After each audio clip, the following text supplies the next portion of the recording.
ইসলামের যে সংস্কৃতি, ইসলাম যেখান থেকে ইসলামের শুরু অর্থাৎ পরবর্তীতে শুরু, মধ্যপ্রাচ্য সৌদি আরবের থেকে, যদি মহানবী সাল্লাল্লাহু আলাইহি ওয়াসাল্লামের সময় থেকে যদি বলি যে 1400 বছর আগে, সেই জায়গার একটা সংস্কৃতি আমাদের এই বাংলাদেশ যে জায়গাটায়, মানে ভারতবর্ষ যে জায়গাটায়, সেই জায়গায় এক ধরনের।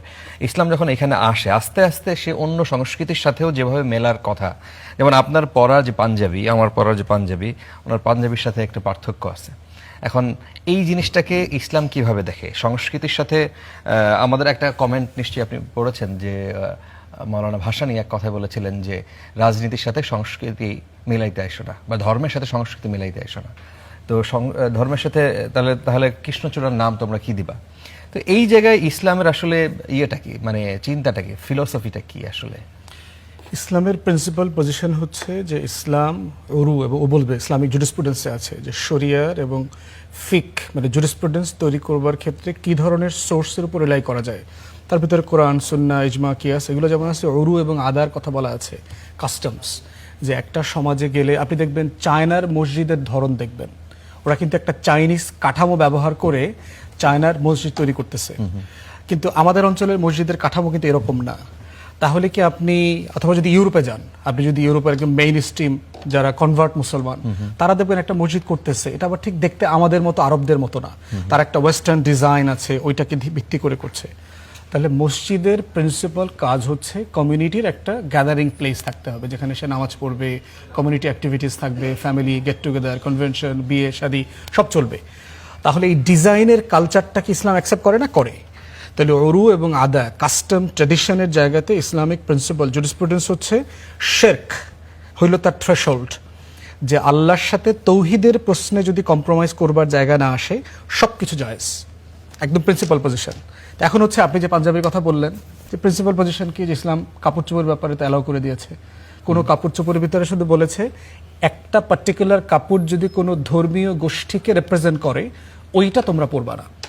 যেমন দেখবেন একটা খ্রিস্টান যে কাপড়টা পরে তার একটা পার্টিকুলার ধরন আছে, যেটা দেখলে বোঝা যায় যে উনি আসলে একজন খ্রিস্টান পাদ্রী। ইসলাম বলছে এই কাপড়টা তুমি পরবা না।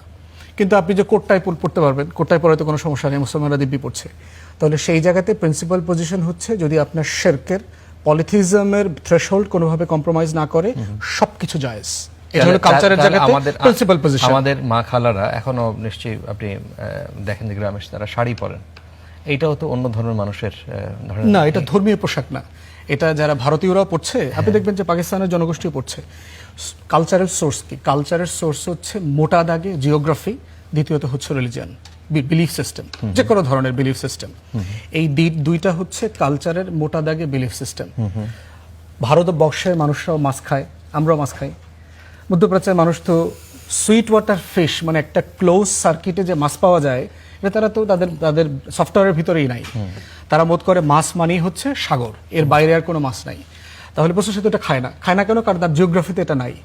আবার আপনার জিওগ্রাফিতে ধান আছে, কিন্তু ওর জিওগ্রাফিতে গম আছে, তাহলে ও গম খায়, ও রুটি খায়। আবার আমরা ভাত বেশি খাই, তাহলে প্রত্যেকটাই ঠিক আছে।